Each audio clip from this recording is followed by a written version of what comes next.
செமெண்ட்ரியா என்ன காலையில இருந்து அவனுக்கு எவ்வளவு நேரம் பாடம் நடக்கும் எனக்கு தான் தெரியும். அந்த வினோப்பு வந்து அது மட்டும் கட் பண்ணிக்கோங்க. சரி, வால்யூம் மட்டும் நல்லா வச்சுங்க. வால்யூம் மட்டும் நல்லா வச்சுன்னா வினோத் உன் குடும்பம் குட்டி வம்சாவளி எல்லாம் நல்லா இருக்கும். ஓகே, மீண்டும் ஒரு முறை உங்க எல்லாருக்கும் கோச்சுமா கரெக்டா முடிச்சுமா. நம்ம ஊர்ல யோசிச்சு பாருங்க, கோச்சுமா ரொம்ப பேசினாலே கோச்சுமா அப்படின்னு இருக்கும். பட் ரொம்ப எனக்கு ரொம்ப மகிழ்ச்சியான ஒரு தருணம். இந்த மேடை வந்து எனக்கு ரொம்ப பழகிய ஒரு மேடை, பரிச்சயமான ஒரு மேடை. அதுக்கு முழு காரணம் அண்ணன் ஹரி, குறிஞ்சி, அவங்க டீம் எல்லாருக்குமே இந்த நேரத்தில் என்னுடைய மனமார்ந்த நன்றியை தெரிவிச்சுக்கிறேன். உங்கள் தமிழ் சங்க சார்ந்த அத்தனை நல்ல உள்ளங்களுக்கும்.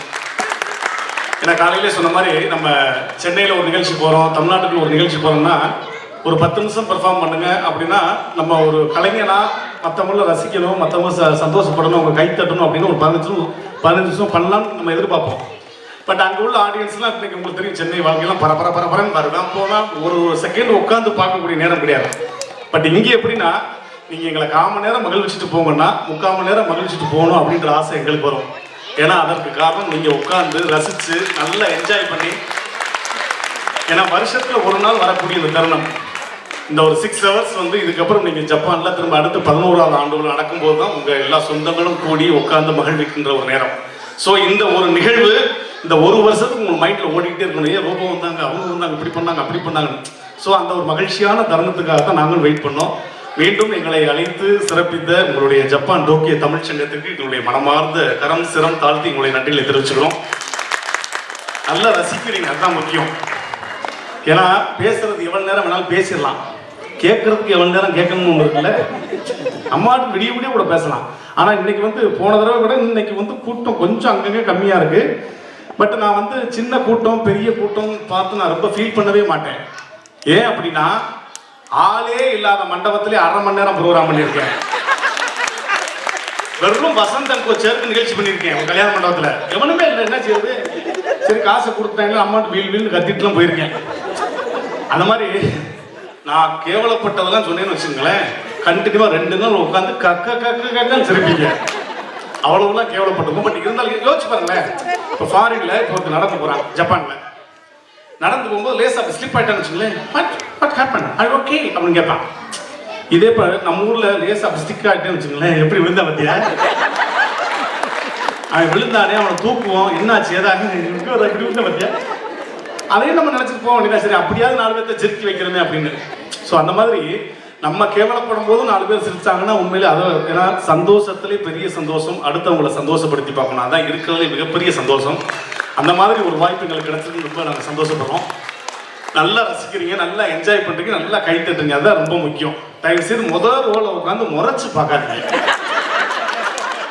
நான் நிறைய நிகழ்ச்சிகளை பார்த்துருக்கேன், முதல் ரோல உட்காந்துட்டு அப்புறம் அவ்வளோதானா, இல்லை ஏதாவது ட்ரை பண்ணுமாப்ப நமக்கு வர்றது வராமல் போயிடும். நம்ம ஒரு ஃப்ளோவில் மதியம் சாப்பிட்டுக்கிட்டு தெம்பா உட்காந்துருக்காங்களே அவங்கள சந்தோஷப்படுத்தும் இன்னும் சேருவோம். நம்மளை கொலகாரனா 1 செகண்ட்ல மாத்திருக்காங்க. இந்த மாதிரிலாம் நிறைய கேரக்டர்லாம் இருக்கு, அதெல்லாம் நம்ம நிறைய பேச போறோம்.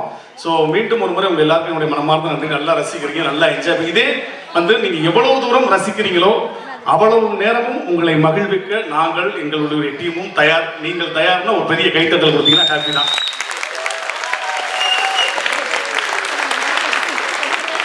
முன்னாடி ஹரியன் உட்காந்துருக்காரு. நானும் சரி ஒவ்வொரு தடையா வரும்போது காலையில் டிஃபன் ஏதாவது நல்ல டிஃபன் கொடுப்பாரான்னு தான் பார்க்குறேன். புருஷனும் கொண்டாட்டியும் சேர்ந்து இந்த புளியோதரையை கட்டிக்கிட்டு என்னங்க காலையில் ஒரு புளியோதரை, மதியம் ஒரு புளியோதரை, ஒரு தக்காளி தொக்கு. ஆனால் அப்பார்ட் ஃப்ரம் ஜோக்ஸ் நான் விரும்பி கேட்டது, ஏன்னா அக்கா சமைச்சு அவங்க போய் இங்கே வந்தாங்கனாலே எல்லாருமே இந்த அண்ணன் வெங்கட் பிரபன் எல்லாம் சொன்னார், நான் எந்த ஊருக்கு போனாலும் அந்தந்த ஊர் ஃபுட்டு நான் என்ஜாய் பண்ணுவேன்னு. பட் நமக்கு செட் ஆகாது, அதனால நான் அண்ணன்ட்ட கேட்டேன், அக்காட்ட தயவு செய்து அந்த புளியோதரையும் தொக்கும் தயவு செய்து கொடுத்துட சொன்னாங்க. அதே மாதிரி கொடுத்து விட்டாங்க. அக்கா ரொம்ப நன்றி, அவங்களுக்கு ஒரு நல்ல கைத்தல கொடுத்துருக்கேன். அப்புறம் அங்கே வந்து சொல்லுவாங்க, எல்லாரும் கைத்தல சொன்னீங்க, எனக்கு ஒரு வார்த்தை சொன்னீங்களா, உடனே பட்டக்குன்னு கவலைப்படுத்திட்டு போயிடுறது. அதே மாதிரி எங்கெங்கே உட்காரக்கூடாதுன்னு சில விஷயம் இருக்கு, அதை மட்டும் நான் ஃபர்ஸ்ட் சொல்லிடுறேன். இப்போ இந்த கூட்டத்தில் பார்க்குறேன் எல்லாரும் சிரிச்ச முகத்தோட அழகா கலகலன்னு ஒரு ஃபேமிலி ஃபங்க்ஷனா அவ்வளோ ஒரு ரிலேஷன்ஷிப்பாக உட்காந்து நல்லா ரசிக்கிறீங்க, பார்க்கும்போதே அவ்வளோ ஹாப்பியாக இருக்கு. இந்த மாதிரிலாம் சென்னையில் தமிழ்நாட்டிலாம் ஒரு ஃபேமிலி ஃபங்க்ஷன் ஒரு ஆனுவல் டேலாம் நடத்த மாட்டாங்களான்னு. அதாவது எங்கெங்கே உட்காரக்கூடாது. இப்போ இந்த கூட்டத்தை விட்டுருங்க, நீங்க வெளியே வேற ஏதாவது ஃபங்க்ஷன் போனீங்கன்னா நல்லா உட்கார்ந்துருக்க கிரௌட் உங்களுக்கு தெரியும். எவனாவது கூட்டத்துல ஒருத்தன் உம்முனா மூஞ்சிய உட்கார்ந்துருந்தேன்னு வச்சுக்கோங்களேன், அவன் பக்கத்துல உட்காந்துடாதீங்க. ஏன்னா குடும்பத்தை கெடுக்கிறது எப்படின்னு அவன் ஒருத்தன் மட்டும்தான் யோசிப்பான். ஏன்னா சும்மா இருக்கான்ல, அவன் மூளை யோசிக்க சொல்லும். பக்கத்துல நம்ம உட்காந்து நம்ம சிரிச்சிட்டோம்னா நம்ம வாய்க்குள்ள தலைவட்டில் எடுப்பாங்க, எதுக்கு சிரிக்கிறேன் அப்படின்னு. ஒரு செகண்ட்ல நம்மளை கொலகாரன் ஆக்கி விட்டு போயிருக்கான். அவன் பக்கத்துல உட்காரக்கூடாது ஒண்ணு. ரெண்டாவது, ஹோட்டலுக்கு கை கழுவு போறேன்னு வச்சுக்கோங்களேன், சாப்பிட்டு வாஷ் பேஷன் பக்கத்துல இடம் இருந்தால் தயவு செய்து உட்காந்துடாதீங்க. ஏன்னா இப்ப ரொம்ப பேர் கையையும் வாயை மட்டும் கழுவுறதுல பாத்திருக்கீங்களா? அப்படின்னா உள்ள இருக்க ஹோட்டல் வெளியே வந்துருங்க. அதுல சட்னி சாம்பார்லாம் குழப்பி கிடக்கும். அப்படியே அதை வாஷ் பேஷன்ல விட்டு அதை மட்டும் அப்படி ஃபில்டர் பண்ணுவாங்க, மற்றதெல்லாம் கீழே போயிடும். திரும்ப உள்ளதுங்க. நம்மளால பக்கத்துல உட்காந்துருக்கிற 2 இட்லி திங்க முடியுமா? முடியாது. தியேட்டருக்கு போனீங்கன்னு வச்சுங்களேன், ஏற்கனவே படம் பார்த்துட்டு சில கேரக்டர் உட்காந்துருப்பேன். அவன் பக்கத்துல உட்கார்ந்தோம்னா நம்ம படம் பார்த்த மாட்டான். நான் குடும்பத்தோட நான் அப்படின்ற ஒரு படத்துக்கு 450 ரூபா பிளாக்ல டிக்கெட் வாங்கி நுனி சீட்ல பயங்கர எக்ஸ்பெக்டேஷனோட பார்த்துக்கிட்டு இருக்கேன். உங்களுக்கு தெரியும், சென்னை இப்போ எல்லா இடத்துலையும் மல்டிப்ளெக்ஸ் தியேட்டர், அப்படி பின்ட்ராப் சைலன்ஸ்ல பார்ப்பேன். எல்லாமே அப்படி இருக்கும். பக்கத்துல யாராவது பேசினா கூட நமக்கு டிஸ்டர்ப் ஆகும். என் பக்கத்துல ஒரு நாதாரி 4ஆவது தடவை படம் பார்க்குது. அமிக்கின்னு பார்க்க முடியுதானே, கூடவே கதை சொல்லிக்கினே வராங்க. அது எப்படி வாயில ரீரிகார்டிங் கொடுக்குறான், மியூசிக்கும். இப்ப அதுல உங்களுக்கு வந்து அந்த வில்லன் வந்து சுதீப் வந்து அந்த ஹீரோவுடைய அந்த சாக்ஸை கலட்டி சங்கில வச்சு காலம் மிதிச்சு கொள்ற சீன். நான் அப்படியே நுண்ணி சீட்டுக்கு வந்துட்டேன். இதுக்கப்புறம் என்ன நடக்க போதும்னு என் பக்கத்துல உட்காந்து என் தொடைய நோண்டேன். சார், சாக்ஸை கலட்டி சங்குல கால உட்காந்து பாருங்க. வச்ச உடனே அந்த உசுறு போயிடும். அதுக்கப்புறம் அந்த உசுருக்குள்ள அப்படி ஈக்குள்ள ஸ்வங்கின்னு போயிடும். அந்த அவனை கொன்றும். எந்திரிச்சு வாங்க வீட்டுக்கு போகிட்டேன். 4 செகண்ட்ல படத்தை முடிச்சுட்டாங்க. 450 ரூபா காலிப்பேன். இப்ப நான் எப்படி அடுத்த 2 மணி நேரம் உட்காந்து படம் பார்ப்பேன் யோசிச்சு பாருங்க. முடிச்சு வச்சே. அதே மாதிரி இங்க புதுசா திருமணமான தம்பதிகள் யாராவது இருந்தா கொஞ்சம் கை தூக்குங்களேன். நிறைய இருக்காங்களா? அதே அப்பா ஜப்பான்ல வந்து சனத்தோ பெருகுதுன்னா இப்படித்தானா? கரெக்டா. சரி, புதுசா திருமணமான தம்பதிகளுக்கு ஒரு நண்பனா ஒரு சின்ன அட்வைஸ் பண்றேன். உங்களுக்கு வந்து திருமணமாகி குழந்தை பிறந்த உடனே ஒரு 6 வயசு 7 வயசு பாப்பா பெரிய பொண்ணு ஆனதுக்கு அப்புறம் தியேட்டருக்கு படம் பார்க்க போங்க. இல்லைன்னா கேவலப்பட்டுருவீங்க. ஏன்னா நான் அவ்வளவு கேவலப்பட்டிருக்கேன். என் மக 8 மாத்த பிள்ளை, என் பொண்டாட்டி வாங்க படத்துக்கு போலாம்னா, அடியே வேணாம்டி, 8 மாத்த பிள்ளைய வச்சுட்டு படம் பார்க்க முடியாது, வீல்னு கத்தும், நம்மளும் பார்க்க முடியாது, அடுத்தவனும் பார்க்க முடியாது. என் பொண்டாட்டி கேட்டாலா, எனக்கு படத்துக்கு போயே ஆகணும்னா சனியை வான் கூட்டு போயிட்டு சொல்றேன். அது ரொம்ப முக்கியம். சனியை வான் கூட்டு போயிட்டேன். போனா டிஜிட்டல் சவுண்ட்ல என் மக கத்துறாங்க. நான் பதறேன். பக்கத்துல இருக்க முறைக்கிறேன். பெத்தவ கொஞ்சமாவது பதற வேணா? என்னடி பிள்ளை அழுகுதேங்கிறேன். பிள்ளை திட்டு வெளியே போய் படம் பார்க்கணும்டா. அடி சண்டால சிறுக்கி மகளே. சரி, என்ன செய்யறது? நம்ம பெத்த பிள்ளை நம்ம தான் நம்ம தோல்ல தூக்கி போட்டு சர்த்தா சர்த்தா அழுகாத்தா வாத்தா வாத்தா ஓ ஓ ஓன்னு தியேட்டர் கதவை துறக்கிறேன். என்னைய மாதிரி 75 பேர் ஓ ஓ என்னங்க நாங்களாம் டைட்டிலுக்கு வந்து உலகத்தை அதை அப்படி பார்க்க சொல்லுன்றேன். என்னங்க இங்க கூட பாருங்களேன், அந்த மனுஷன் தான் அந்த அம்மா ஹாயா பாப்கார்ன்லாம் சாப்பிட்டு உட்கார்ந்து அவர் உலகத்திலே பாவப்பட்ட ஜென்மம் யார் தெரியுமா? உலகத்திலே பாவப்பட்ட ஜென்மம் ஆண்கள் தான். கைதட்டுங்க. ரீசன் சொல்லிடுறேன். ரீசன் சொல்லாம சொல்லல. என்னடாமா நீ ஆண் தானே? நம்ம தான்டா பாவப்பட்ட ஜென்மம். ரீசன் சொல்லிடுறேன். இப்ப இந்த நிகழ்ச்சி 10வது ஆண்டு விழா. இன்னைக்கு வந்து ஆர்கனைசர் எல்லாமே ஃபேமிலியோட வந்திருக்கீங்கல்ல. இந்த ஜென்ஸ் பக்கம் அப்படி திரும்பி பாருங்களேன். பாவம், அது பாட்டுக்கு ஒரு பேண்ட் சட்டை, என்னத்தையும் காலில் கிடக்கிற ஒரு சுவோ, என்னத்தையும் சாக்ஸ் பழைய சாக்ஸ் தான் போட்டுட்டு அது பாட்டு. அப்படியே பெண்கள் பக்கம் ஜூம் பண்ணுங்க. இன்னைக்கு காலையில் 5 மணிக்கு எந்திரிச்சு அந்த கண்ணாடி முன்னாடி நின்று சீவி சிங்காரிச்சு, உண்மையிலேயே அந்த கண்ணாடிக்கு வாய் இருந்தா அழுது இருக்கும். நான் உங்களை கூட விட்டுருங்க, உங்களை எல்லாம் கூட்டி கொண்டாந்து அசம்பிள் பண்றதுக்கு உங்க வீட்டுக்காரர் எவ்வளவு கஷ்டப்பட்டிருப்பார் மனுஷன். பார்த்தா பார்த்தா பார்த்தான்னு உட்கார்ந்து இறக்குறதுக்குள்ள எதுக்கு ஆண்கள் வந்து பாவப்பட்ட ஜென்மம் சொல்றேன்னா யோசிச்சு பாருங்களேன். ஆனா நீங்க எல்லா விஷயத்திலையும் பாருங்க, ஆண் தான் ஃபர்ஸ்ட் இருப்பான். எப்படின்னா, ஒரு ஹோட்டலுக்கு போறோம், சாப்பிட்றதுக்கு ஒரு ஆம்லேட் தான் கேட்கிறோம். ஒம்ப்லேட் கேட்கிறோமா? அடிபட்டு ஒருத்தர் துடிக்க கிடக்குறான், ஆம்புலன்ஸ் தான் வருது, பொம்புலன்ஸ் வருதா? இவ்வளவு ஏன் நீங்க எல்லாம் பேசணும், உங்களுக்கு நான் பேசுறது கேட்கணும், மைக்க ஆன் பண்ணுங்கன்னு தான் சொல்றோம், பெண் பண்ணுங்கன்னு சொல்றோமா? இருக்கு பாருங்க, ரெண்டு பக்கம் வர்றேனே, ரெண்டு பக்கம் வர்றேன், கேர்ள்ஸ் பாய்ஸ் ரெண்டு பக்கமே வர்றேன். பெத்த பொண்ணும் எக்ஸாம் பேப்பர் ஒண்ணு, நல்லா தெரிஞ்சுக்குங்க. பெத்த பொண்ணும் எக்ஸாம் பேப்பர் ஒண்ணு, கட்டி கொடுக்கிற வரையும் கஷ்டம் தான். பாதி பேருக்கு புரியலையா? பெத்த பையனும் அதான் பாதி கோட்டு இல்லாம போய் நினைச்சேன், படிச்சிருக்கீங்க, நல்லா படிச்சிருந்தா ஃபுல் கோட் போடுவேன். பெத்த பையனும் எக்ஸாம் பேப்பர் ஒண்ணு, திருத்தவே முடியாது. ஒரு தாய் தன்னுடைய மகனை ஜென்டில்மேனாக்க 20 வருஷம் கஷ்டப்படுறா. ஒரு தாய் தன்னுடைய மகனை ஜென்டில்மேனாக்க 20 வருஷம் கஷ்டப்படுறா. 20 செகண்டில் மெண்டல் மேனாக்கக்கூடிய தகுதி பெண்களுக்கு தான் உண்டு, இல்லையா? இருங்க, கிவ் அண்ட் டேக் பாலிசி தான் அது. நாங்க கேவலப்பட்ட யோசிச்சு பாருங்க. அதே மாதிரி அம்மாங்கிற ஒரு தோசை மாதிரிங்க, அப்படி சாப்பிட சாப்பிட அவ்வளவு டேஸ்டா இருக்கும். இப்ப குழு குழுன்னு இருக்குமே, அம்மாங்கிற தோசை மாதிரி எவ்வளவு சாப்பிட்டாலும் அவ்வளவு குழு குழுன்னு இருக்கும். அப்பா தோசை கல்லு மாதிரி, பின்னாடி வேகிறது எவனுக்கும் தெரியாது. இந்த மாதிரி நிறைய சொல்லிக்கிட்டே போலாம். இப்ப நான் நிறைய நிகழ்ச்சிகள் போயிருக்கேன், கிட்டத்தட்ட கிரிய வருஷம் இந்த மாதிரி நிறைய நிகழ்ச்சிகள் போயிருக்கேன். நான் கேவலப்பட்டதுல ஹைலைட்டான ஒரு 2 விஷயம் சொல்றேன். ஒன்னு லோக்கல், இன்னொன்னு ஃபாரின். நம்ம ஊர்ல அம்மா கோயில்ல கூழ் ஊத்துற நிகழ்ச்சினா உங்களுக்கு தெரியும், 10 நாள் கோயில் திருவிழா நடக்கும்.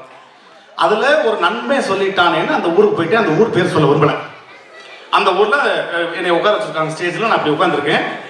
அந்த தர்மகர்த்தா பேசுறாரு, இங்க இருங்கப்பா, இன்னைக்கு 10ஆம் நாள் திருவிழா நல்லபடியா முடிச்சு கொடுக்கணும், பிரச்சனை பண்ணாதீங்க. இன்னைக்கு நமக்காக தம்பி உங்க பேர் என்னையா? ரோபோ சங்கர். சோபா சேரு. சோபா சேர் என்ன செய்வீங்க? கிமிக்கிரியா ஒன்னொன்னா எடுத்து காமிங்க அப்படின்னாரு. இது ஒன்னொன்னா எடுத்து காமிக்கலாம், நம்ம என்ன மேஜிக் ஷோவா பண்ண போனோம்? இதுல அவர் இடையில பேசுற இங்கிலீஷ்ல தான் நான் மிரண்டேன். லேடிஸ் பக்கம் லேடிஸ் உட்காருங்க, பெண்கள் பக்கம் பெண்கள் உட்காருங்க, ஜென்ஸ் பக்கம் ஜென்ஸ், ஆண்கள் பக்கம் ஆண்கள், சில்ட்ரன்ஸ் குழந்தைங்களாம் தனித்தனியா வருது. தம்பி டிவியில் பண்ற மாதிரி காமெடி பண்ணாதீங்க. எங்க ஊருக்காரன் காமெடி பார்க்க மாட்டேன், காமெடி பிடிக்காது, நகைச்சுவை மட்டும் பண்ணிவிட்டு போங்க. எப்படி சிக்கிருப்பேன். இதை தாண்டி அவர் கூட்டத்தில் ஒருத்தர் எந்திரிச்சு கத்திட்டான்னு வச்சுங்களேன், இல்லையே சுப்பிரமணியமனே என்ன சத்தம்? தர்மகர்த்தா பேசிட்டு இருக்கேன், இந்த வந்திருக்கேன் சோபா சேரு. பன்னி மேய்க்க வந்தானா மாடு மேய்க்க வந்தானா? பன்னி மேய்க்க வந்தானா? படக்குன்னு மைக்கு வாங்கிட்டேன். இதுக்கு மேல விட்டா கழிவு ஊத்திடுவாங்கிட்டு மைக் வாங்கி பேசுற. கூட்டத்துல மக்கள் நல்லா சிரிச்சிட்டு இருக்கு. ஒரு 5000 பேர் இருக்கும் கும்பல். கூட்டத்துல ஒரு கிளவி, அதெல்லாம் இன்னைக்கோ நாளைக்கோ போக வேண்டியதுங்க. அது எந்திரிச்சு நீ அவ்வளவு பேர் மத்தியில கேவலப்படுத்துச்சு. பட்டக்குன்னு எந்திரிச்சு, ஏய் என்ன எல்லாம் வெக்கம் இல்லாம கேட்கற பக்கற பல்ல காமிச்சு தெரியுங்க. அந்த பிள்ளை என்ன நினைக்கி, நமக்காண்டி மெட்ராஸ்ல இருந்து வந்து இங்கிட்ட அழகா பேசிட்டு உங்களாட்டி ஈன்னு பல்ல காமிச்சுட்டு இருக்கீங்க. தம்பி நீ பேசுப்பா, ஆறு சிரிக்காம நான் பாத்துக்கிறேன். முதல்ல அந்த கிழவிய ஜேசிபி கிரேன் வச்சு தூக்குங்கடான்ட்டேன். அதாவது உண்மையிலே இதெல்லாம் லைவா கேவலப்பட்டதுங்க. நான் கேவலப்பட்டதுதான் நிறைய விஷயத்த விஜய் தொலைக்காட்சியில பட்டி டிங்கரிங்லாம் பார்த்து அதுக்கு ஒரு வடிவம் கொடுத்து நிறைய நிகழ்ச்சி பண்ணிருக்கேன். இந்த மாதிரி போற இடமெல்லாம் மானாவதியா கேவலப்படுவோம். இது லோக்கல்ல. ஒரு 7 வருஷத்துக்கு முன்னாடி அமெரிக்கா போனேன். உண்மையிலே போனேன். அடுத்தால் கூட சிரிக்கிறானே புரிஞ்சனே, முன்னாடி உட்கார்ந்து சிரிக்கக்கூடாது. சத்தியமா போனேன், எங்க அம்மா சத்தியமா போனேன். தெரிஞ்சிருந்தா ஒரு 300 ஜெராக்ஸ் கொண்டாந்து கொடுத்துருப்பேன். எப்பயுமே வந்து நாங்க யார் யார் போனோம்னா, நானு, டிடி, நமிதா இப்படி எல்லாரும் போறோம்.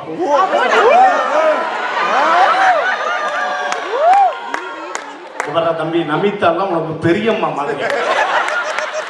ஒரு பெரியம்மாவுக்கு என்ன ரெஸ்பான்ஸ் கொடுக்கணுமோ அந்த ரெஸ்பான்ஸ் பண்ணு.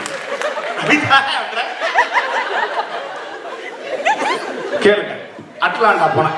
Atlanta, Los Angeles, Las Vegas ஒரு 20 நாள் ஷோ போனேன். எப்பயுமே என்னை காப்பாற்றுற தெய்வம் டிடி தான். ஏன்னா அது மூஞ்சி பார்த்தீங்கன்னா நல்லா ஜாப்பனீஸ் சைனீஸ் மூஞ்சி மாதிரி இருக்கும். ஆட்டோமேட்டிக்காக அது வந்துடும். எப்படினாலும் அது பேசுகிற இங்கிலீஷ்னாலும் ஈஸியாக வந்துடும். அதை கொஞ்ச நேரம் பேசுனாங்க, ஓ வெரி பெரிய பிரில்லியன்ட் போல நினச்சிப்பேன். ஆனால் ஒரு நிமிஷம் பேசினா நம்மளை லூஸ் ஆக்கின்றது நமக்கு மட்டும் தான் தெரியும். ஏன்னா பாஸ்போர்ட் அவர்கிட்ட கொடுத்துருவோம். அது பாஸ்போர்ட்டை உள்ளே கொடுத்துரும், அது இங்கிலீஷில் பேசிடும் போயிடும். இப்படி எல்லா ஊர்லேயும் நான் தப்பிச்சிருக்கேன். இப்போ அட்லாண்டாவில் இறங்கிட்டேன். யோசிச்சு பாருங்க, அமெரிக்கா 22 மணி நேரம் அப்படியேப்பா பல கனவுகளோட பறக்கிறேன். அமெரிக்கா போய் இறங்குறோம், அங்கே போகிறோம், இங்கே சாப்பிட்றோம், அந்த பண்ணுறோம். இந்த வடிவேல் சொன்ன மாதிரி ரோட்டில் சோத்து அப்படி கொள்ளப்பு ஒவ்வொரு இடமா அடிக்க முடியாது, பல கனவுல போகிறேங்க. போய் இறங்கிட்டேன். இப்போ 6 பேருடைய பாஸ்போர்ட் அந்த கவுண்டருக்குள்ளே போகுது. நான் இங்கேருந்து பார்க்குறேன்ப்பா கவுண்டருக்குள்ளே போயிடுச்சு. இப்போ வெளியே போய் சாப்பா கொடுத்துட்டாங்க. கரெக்டாக உண்மையிலே நடந்ததுக்கு எதுவும் உள்ளே போன அடுத்த செகண்ட் ஒரு பெரிய ஆஃபீஸர் 7 அடிக்கு இருப்பாங்க. என் கழுத்தில் கையை வச்சு சார் சேம் குரூப்ன்றேன் கோ அப்படின்னு மிரட்டான். இப்போ நான் இங்கேருந்து கத்துறேன், டிடி டிடி நமீன் நமீன். அதுக்கெல்லாம் கிளியர் ஆகி போயிடுச்சுங்க. போய் அந்த இதில் ஓரமாக நிற்கிதுங்க. அங்கே நின்று கக்கன்னு சிரிக்குது. மேடையில் கும்பிட்டு பேசுகிறான் அடி. இவன் எப்படி பேசி வெளியே வரான்னு பார்ப்போம். எனக்கு மிகப்பெரிய சவாலுங்க என் லைஃப்பில். இப்போ அந்த கவுண்டருக்குள்ளே பாஸ்போர்ட்டை கொடுத்துட்டு அந்த பக்கம் லேடி ஆஃபீஸர். பொதுவாக நான் பேசுகிற இங்கிலீஷே எனக்கு புரியாதுன்றது உங்களுக்கு தெரியும். ஆஃபீஸ் லீவ் இல்லையா? ஆஃபீஸ் லீவ் இல்லைங்க, ஆஃபீஸ் லீவ். நீங்கள் டோக்கியில் இருக்கீங்க.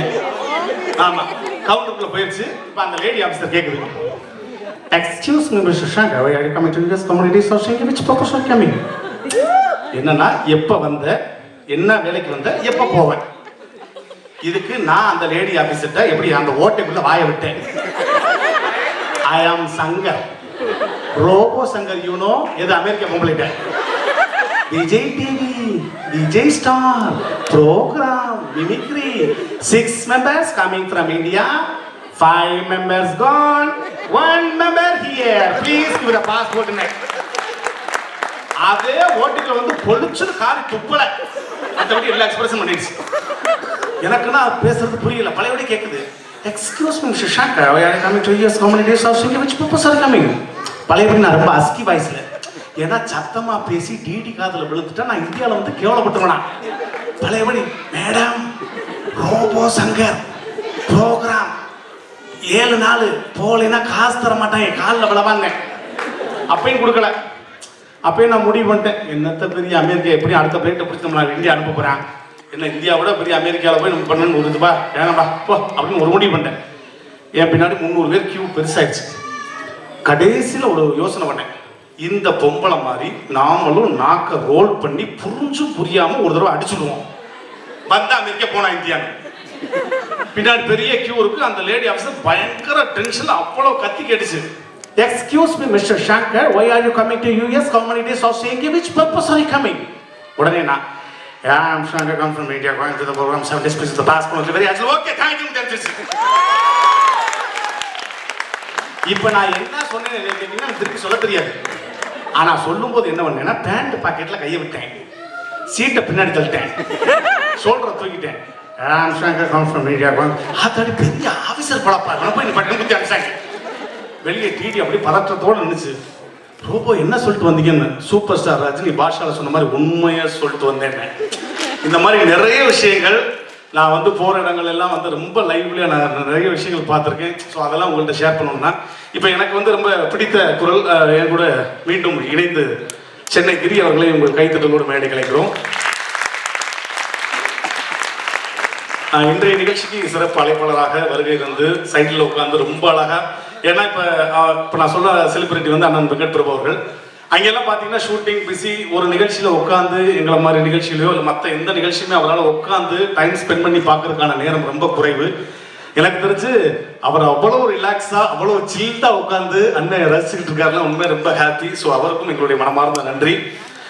இசைஞானி மேஸ்ட்ரோ இளையராஜா அவர்களுடைய குரலை வந்து நிறைய பலகுரல் கலைஞரும் சரி, இசைக்கலைஞரும் சரி அவரை மாதிரி பாடி நீங்கள் கேட்டிருப்பீங்க. எனக்கு தெரிஞ்சு ராஜா சார் மாதிரியே பாடி ராஜா சார் மாதிரியே பேசக்கூடிய ஒரு கலைஞன் அப்படின்னா அது வந்து சென்னை கிரி தான். ஏன்னா ராஜா சாருடைய ஒரு ஃபேமிலி ஃபங்க்ஷன்லேயே பேசியிருக்காரு. இப்போ உங்களுக்காக பேசியும் பாடியும் காட்ட போகிறார். கொஞ்சம் வால்யூம் வாங்கி அப்படின்னா கொஞ்சம் வால்யூம் மட்டும் வச்சுக்கங்களேன். செக் பண்ணிட்டேன். இசை ஞானி மேஸ்ட்ரோ இளையராஜா அவர்கள் ஜெயில் கைதிகளுக்காக ஒரு பாடல் எழுதி அதை வந்து ராஜா சார் பாடி இருந்தா எப்படி இருக்கும், நகைச்சுவையாக ஜெயில் கைதிகளுக்காக ஒரு பாடல் பாடிட்டு அதுக்கப்புறம் நீங்க பேசு.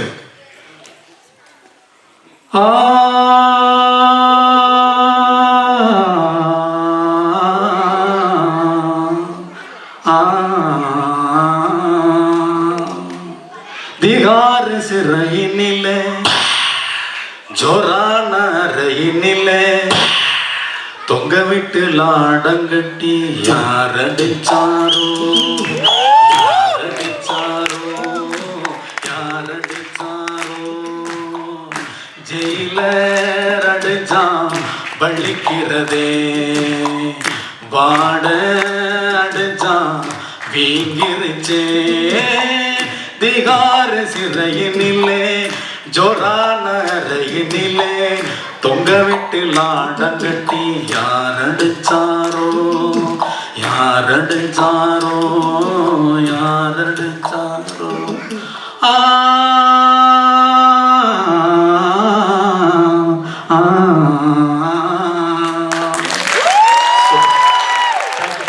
ராஜா சார் வந்து நம்ம டோக்கியோ தமிழ் சங்க விழாவில் பேசியிருந்தாரு. ஓகே, இந்த அற்புதமான டோக்கியோ தமிழ் சங்கத்தில் வந்து இசைஞானி இளையராஜா அவர்கள் பேச போறாரு. அவரை பேச அழைக்கிறதுக்காக அவருடைய தம்பி திரு கங்கைவரன் சார் வந்து ராஜா சாரை கூப்பிட்டு பேச சொன்னாங்கன்னா இப்படி ஆச்சரிப்பார் பார்ப்போம். சார் பார்த்துட்டு இருக்காரு. ஓகே ஓகே, எத்தனையோ நிகழ்ச்சியில பேசுறீங்க சார் முன்னாடி. ஓகே, கங்கைவரன் சார் வந்து கூப்பிடுறாரு. ஆமா, அடுத்த பாடல் அண்ணன் இசைஞானி இளையராஜா அவர்கள் இசையமைத்த பாடல். இந்த பாடலை நாங்கள் ஏற்றும் பொழுதும் அந்த காலத்துல நான் பாஸ்கரர்கள் அண்ணன் அவர்கள்லாம் பாடும் பொழுது நாங்கள் பண்ண படத்துல டவுசர் போட்டுக்கிட்டு பாகவதர் பாட நாங்கள்லாம் கேட்டுக்கிட்டு இருந்தாலும் குட்டி குட்டி பசங்க அற்புதமாக இன்றைக்கு நிறைய பசங்கள் குட்டி குட்டி பசங்க ரொம்ப சூப்பர் சிங்கர் ரொம்ப அழகாக பாடுகிறார்கள். எனக்காக அண்ணன் இசைஞானி இளையராஜா அவர்கள் எனக்காக ஒரு சில வார்த்தைகள் நம்ம டோக்கியோ தமிழ் சங்கத்தில் பேசியிருந்தா அப்படி இருக்கேன். என் இனிய இசைப்பிரியர்களே, என் கனவும் நினைவும் இசை அள்ளல் கொடும் கொடான கொடி நெஞ்சங்கள் என் மனம சிமத்தது சாந்தியே. என்னை காக்கின்ற அன்னை உங்கள் எல்லோரையும் காப்பானார். என்னை பொறுத்தளவிலே ஒரு விதை இருக்கிறது, ஒரு விதை. அது பார்க்கின்ற பொழுது ரொம்ப சாதாரணமா தெரியும். ஆனா அந்த மண்ணில் போடும் பொழுது செடியாகி மரமாகி பூத்தந்து கனிதந்து காய் தருது இல்லையா? அதுபோல தான் இசை. நான் கம்போஸ் பண்ண எனக்கு ரொம்ப சாதாரணமா தெரியும். ஆனா மக்கள் மத்தியில் நீங்க இட பிடிக்கிறது பாருங்க, அதுதான் நான் செய்த பாக்கியம். என்னை காக்கின்ற அன்னை உங்கள் எல்லோரையும் காப்பாளாக. சூப்பர். ஏன்னா நம்ம எல்லாருக்குமே பிடிச்ச ஒரே இசை கடவுள்னு அது இசைஞானி மேஸ்ட்ரோ இளையராஜா அவர்கள் தான். இன்னைக்கு ஒவ்வொரு நாளும் இன்னைக்கு சென்னையிலையும் சரி உலகம் முழுவதும் வாழ் தமிழ் மக்கள் நிம்மதியாக சந்தோஷமாக தன்னுடைய மனநிலை எப்படி இருந்தாலும் அதை வந்து கூல் பண்ணி ஒரு 10 நிமிடம் அவருடைய சாங் கேட்டோம்னா அடுத்த செகண்டே நம்ம ரெஃப்ரெஷ் ஆயிடுவோம். ஸோ அதுக்கு மீண்டும் ஒரு முறை மேஸ்ட்ரோ இளையராஜா அவர்களுக்கு ஒரு மிகப்பெரிய கைத்தட்டல். 1000 திரைப்படங்களுக்கு மேல் நடித்த அற்புதமான நடிகை காந்திமதி அம்மா. காந்திமதி அம்மா வந்து வாழ்த்து சொல்லியிருந்தா. ஓகே, காந்திமதி அம்மா பேசி முடிச்ச உடனே அவர் தம்பி கரகாட்டக்காரன் படத்துல கனகாக்கு அப்பா நடிச்ச சண்முக சுந்தர் சார் வருவார். அப்படி என்ன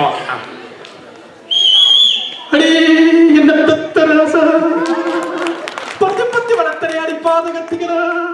ஆண்டு பெட்டிக்கு அரசு பெட்டிக்கு ஆண்டு கட்டவரே வெக்க கட்ட சிறுக்கி வேட கட்ட பொறுக்கி கிளி கிளி கிழிச்ச போது வந்த வகையில தம்பி வேட ரச அக்கா வந்துட்டியட. உண்மையிலேயே சொல்றேன், இந்த மாதிரி ஒரு ரசிகர்களை எனக்கு என் லைஃப்ல பார்த்ததில்ல. சத்தியமா சொல்றேன், அந்த ஆத்தா மகமாயி உங்களுக்கு எந்த குறையும் வைக்க மாட்டேன். ஓம் புருஷன் திருடன் எப்படிக்கா ஏவாயால சொல்லுவேன். சொல்லடா தம்பி. அக்கா உனக்காக நான் 7 வருஷம் ஜெயிலுக்கு போனேன். போலீஸ்கார பக்கத்துல எட்டி மிதச்சன ரத்தமா வாந்தி எடுத்து உள்ளூர் ஆட்டக்காரே வெளியூர் ஆட்டக்காரனை மதிச்சதக்க மரியாதை. வயசாயிருச்சுல்லே, ஜப்பான்காரங்க மான மரியாதைய வித்தவங்கள்ல தம்பி. தேங்க்யூ. இதே எனக்கு ரொம்ப பிடித்த திண்டுக்கல் ஐலியோன் அதுக்கு முன்னாடி ஐயா சாலமன் பாப்பை அவர்கள் வந்து வாழ்த்தி பேசியிருந்தா. ஓகே, இப்போ சாலமன் பாப்பை அவர்கள் வந்து இப்போ திண்டுக்கல் லியோனி சார் வந்து சாலமன் பாப்பையா கூப்பிடுறாரு. இப்போ நீங்க அவருடைய ஜூனியர். ஆமா, திண்டுக்கல் லியோனி சார் வந்து சாலமன் பாப்பையா வந்து கூப்பிட்டாருன்னா அவர் பாடம் எப்படி கூப்பிடுறோம் பார்ப்போம். நீங்க அங்கிருந்து வாங்க, அவங்க கூப்பிடுற அவர் எப்படி நடந்து வர்றாரு. ஏன்னா ஒவ்வொரு ஆர்டிஸ்டுமே ஒரு பாடி லாங்குவேஜ் இருக்கு. திண்டுக்கல் லியோனியோட நிறைய பட்டிமன்றம்லாம் பார்த்துருப்பீங்க. அவர் லைவா நடந்து மேடையில் நடந்து வர ஸ்டைல், அவர் பேசுற ஸ்டைல் எப்படி இருக்குன்னு பாருங்க. நடந்து வர இந்த அற்புதமான டோக்கியோ தமிழ் சங்க நிகழ்ச்சிக்காக வருகின்ற பட்டிமன்ற பேச்சாளர் நகைச்சுவை தென்றல் திண்டுக்கல் லியோனி அவர்களை பலத்த கைத்துடன் மேலே கருமாறு வாங்கின.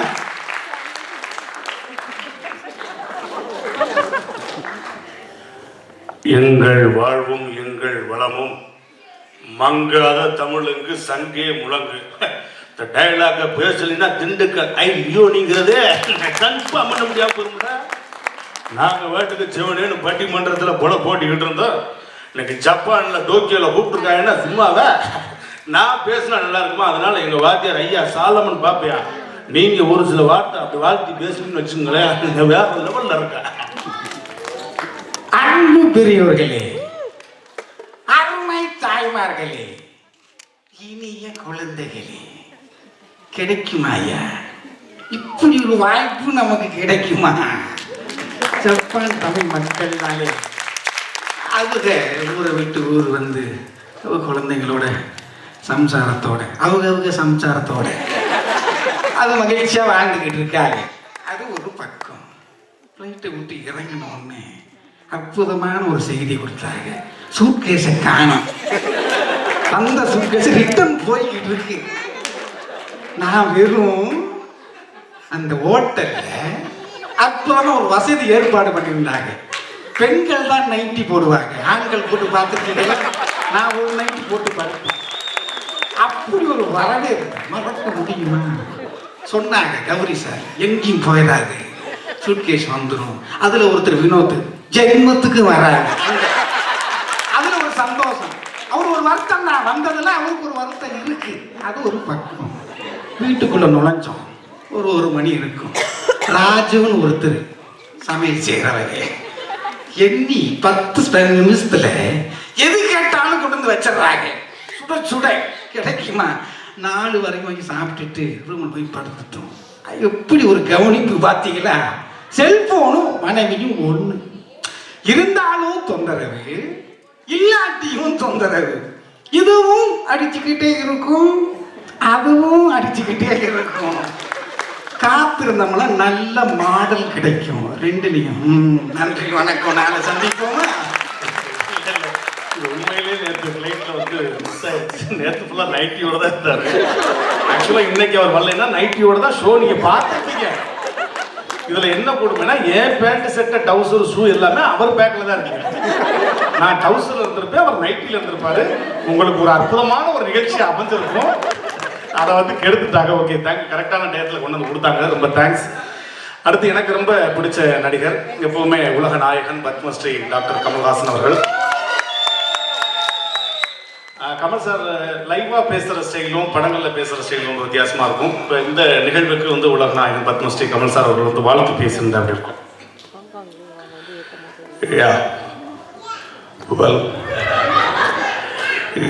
இது ஒரு அருமையான விழா.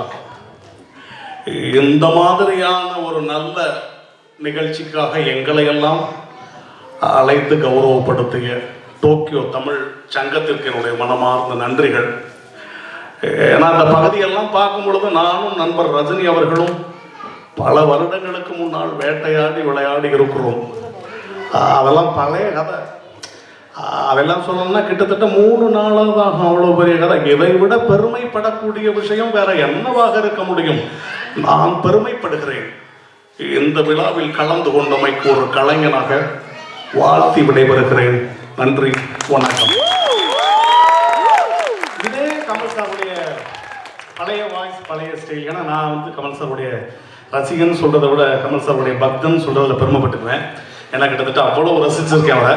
பொதுவாக ஒரு மெமிக்ரி ஆர்டிஸ்ட்னாலே ஒரு ஆர்டிஸ்ட் எடுக்கும்போது எந்த அளவுக்கு அவருடைய நடை உடை பாவனைகள்லாம் எவ்வளவு தூரம் வந்து மேடை கொண்டு வர முடியுமோ அது ஒரு பலகுரல் கலைஞரால் தான் முடியும். ஸோ அதனால ஏன்னா கமல் சாருடைய பழைய ஸ்டைல், அதாவது சட்டம் சகல வல்லவன் வாழ்வின் மாயம், இந்த பீரியடில் உள்ள பழைய கமல் சாருடைய வாய்ஸ், பாடி லாங்குவேஜ், அந்த ஸ்டைல் எப்படி இருக்கும் அப்படின்னா, இப்போ இந்த வீரபாண்டி கட்டபொம்மனில் உள்ள ஜாக்சன் பழைய காலத்து கமல் சார்ட்ட, பழைய கமல்கிட்ட 80s வட்டி கட்டிருந்தா அந்த ஸ்டைல் எப்படி பதில் சொல்லியிருப்பாரு. ஓகே சார், வட்டி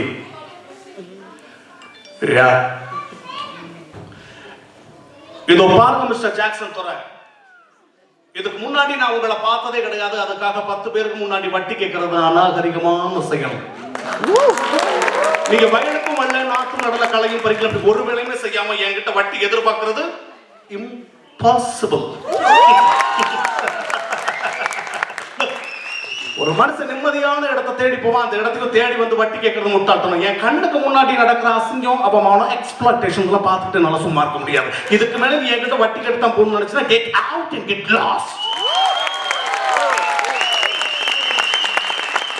அதே வந்து புரட்சித் தலைவர் எம்ஜிஆர் அவருடைய குரலை நிறைய பேர் வந்து ஆமா. குண்டடி பட்டதுக்கு அப்புறம் குண்டடி பட்டதுக்கு அப்புறம் நிறைய பேர் பேசியிருக்காங்க. குண்டடி படுறதுக்கு முன்னாடி அவருடைய டோன் பார்த்தீங்கன்னா அவ்வளோ அழகான ஒரு ஸ்டைல், அதாவது பழைய ஸ்டைல். எனக்கு இது வந்து அது இது நிகழ்ச்சியில் நான் பெர்ஃபார்ம் பண்ணும்போது பிஎஸ் ராகவன் ஐயா வந்து கெஸ்ட்டாக வந்திருந்தாரு. அப்போ அவரே கேட்டார், பொதுவாக எல்லாருமே வந்து புரட்சித் தலைவர் எம்ஜிஆர்னா குண்டடி பட்டதுக்கு அப்புறம் பேசுகிற மாதிரி உலகம் பேசுகிறாங்க. குண்டடி படுறதுக்கு முன்னாடி அவருடைய டோன் அவ்வளோ அழகாக இருந்துச்சு. இதுவரை நான் யாரும் பேசி கேட்டதில்லை, அது யாராவது பேச முடியுமான்னாங்க. அப்போ அவர் முன்னாடி நான் பேசி காமிச்சேன். ரொம்ப விஷ் பண்ணி ரொம்ப ப்ளஸ் பண்ணார். இப்போ வருவியா வரமாட்டியான்னு ஒரு பாட்டு இருக்கு இல்லையா, சரத்குமார் பாட்டு, வருவியா வரமாட்டியா வரலைன்னு அவன் பேச்சுக்கா. இந்த பாட்டை வந்து பானுமதி அம்மாட்ட புரட்சித் தலைவர் எம்ஜிஆர் அவர்கள் வசனமாக பேசியிருந்தா எப்படி இருக்கும்? ஒரு நாடோடி மன்னன் ஒரு படம் வச்சுங்களேன், பானுமதி அம்மா நிற்கிறாங்க, புரட்சித் தலைவர் எம்ஜிஆர் அவர் போய் வசனமா இந்த பாட்டை வசனமா பேசியிருந்தா அந்த டோன்ல எப்படி இருக்கும்? வருவீர்களா இல்லை யாருமே வரமாட்டீர்களா? அப்படி வரவில்லை என்றால் பானு உன் ஒருத்திக்கு மட்டும் கா தருவீர்களா இல்லை எதையுமே தரமாட்டீர்களா? அப்படி தரவில்லை என்றால் உங்கள் ஒட்டுமொத்த பேருக்கும் கா. வந்துவிட்டால் அனைவருக்கும் பழம், இல்லை என்றால் அனைவருக்கும் கா. பழத்தை வாங்கி செல்வதும் காயாக திரும்பி போவதும் உங்கள் கையில் உள்ளது. நாளை காலை அரசவையில் சந்திப்போம், வரட்டுமா? தேங்க்யூ. நல்லா இருக்கா? நல்லா என்ஜாய் பண்றீங்களா? ஏன்னா உங்க கைத்தட்டல் தான் நீங்க என்ஜாய் பண்றீங்கன்னு. தேங்க்யூ. அடுத்து நிறைய வெரைட்டியான பெர்ஃபார்மன்ஸ், அடுத்து சிங்கர்ஸ், அடுத்து எங்களுடைய வெரைட்டியான பெர்ஃபார்மன்ஸ், அடுத்து நம்ம ஸ்பெஷல் கெஸ்ட் அண்ணன் இயக்குனர் வெங்கட் பிரபுடைய நிறைய பாடல்கள், நிறைய விஷயங்கள் உங்களுக்காக இருக்கு. ஸோ இறுதி வரை இதே எனர்ஜியோட ஹாப்பியா சந்தோஷமா இருந்துட்டு போகணும் அப்படின்னு எங்களுடைய வேண்டுகோள். தேங்க்யூ, நன்றி.